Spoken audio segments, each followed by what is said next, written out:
epilepsy is recurrent attacks of seizure. So epilepsy is different from seizure. Seizure is usually a one-time event.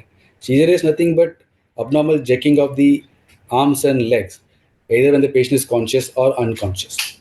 And if these attacks of rhythmic or arrhythmic jerking of the arms and legs, when they repeat over days, months or years, they are called as epilepsy. So this is not very common. I would say around 1 to 2% of population are afflicted by this epilepsy syndromes.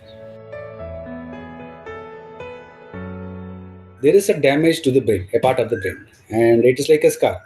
And that scar it discharges abnormal electrical currents throughout the brain. So this abnormal electrical current is manifested as abnormal movement of the arms and legs, uncontrolled involuntary movements of the arms and legs. The patient may or may not be aware of this episode. So this is due to a damage of the brain by any cause usually. But not all damages cause epilepsy, but damages more in the cortex. Cortex is the outer part of the brain. When the damage is more in the cortex, and that patient has a high chance of getting epilepsy. Bit of an ethical problem. We diagnose epilepsy through most of the time through history. The doctor usually doesn't witness the epilepsy attacks in his OPD clinic. So it is usually greatly vividly remembered by the attenders that come with the patient. So they just tell everything step by step, that the eyes went to this side, the patient's arms and leg jerked, the right side jerked, and the patient head turned to right or left side. The attenders usually tell the history, and we most often diagnose epilepsy just with history alone most of the times.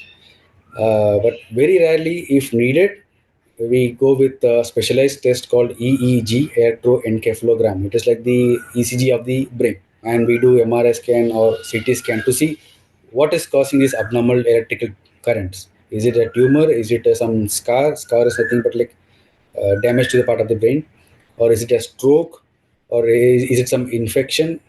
Or we also do some blood tests to see whether there is a low sugar or high sugar which has triggered this epilepsy, or low sodium or high sodium. Practically any metabolic abnormalities can also cause uh, this epilepsy. So we just do a wide variety of tests, but we conclude primarily with history alone.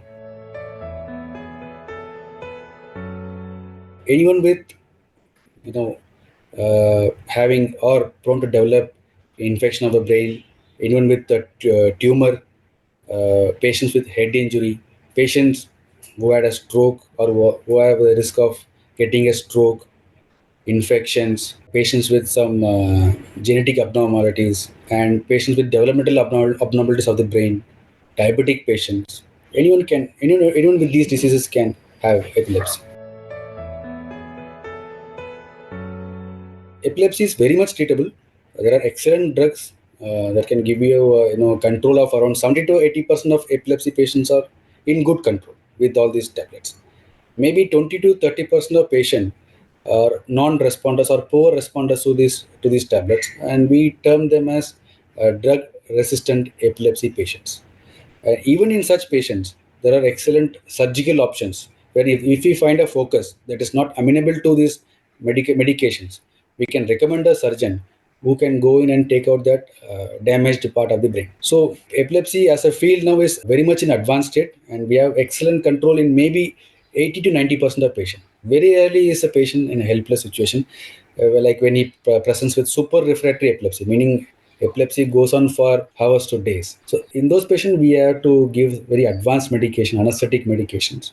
That is where the control factor is quite less. But mostly 90-95% we have good control over epilepsy.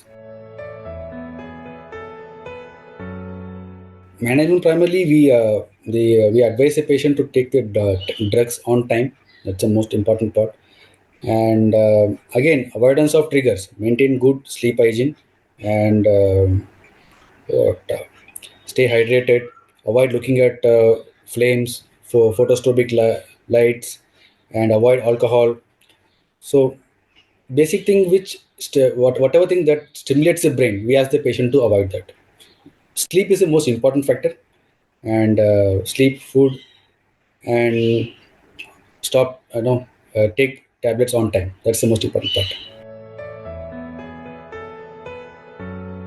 What the attendant or spectator can do is that the first thing is to prevent or protect the airway. So make sure that the patient does not choke on his aspiration on himself with his foot or something. So make the patient lie down in a lateral position with the head turned towards one side. In that way, he does not choke on his aspirations. So that is the most important part that one can do. And if there is an attendant nearby who is idle or free, we can ask him to record the event through his phone. And he can also ask him to call the emergency department if the seizure continues for more than 5 minutes. In that case, we have to bring the patient to the hospital in that case.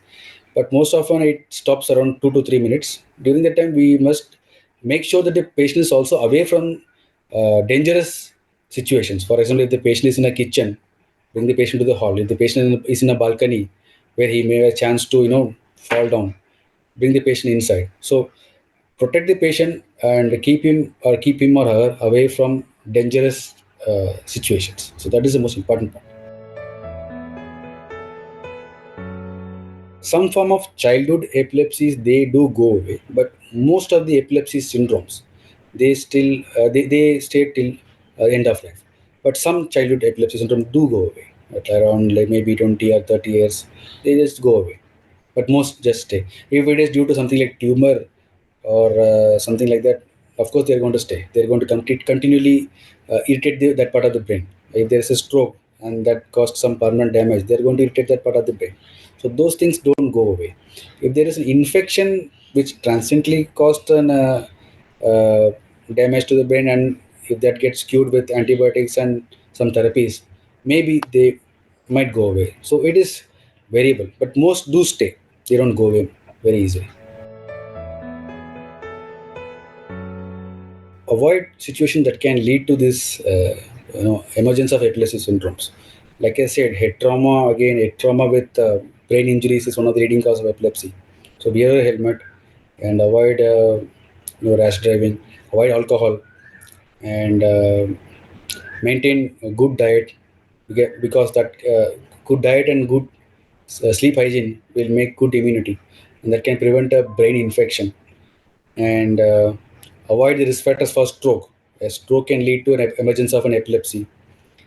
So that's it. But if it is due to genetic, there's nothing much one can do.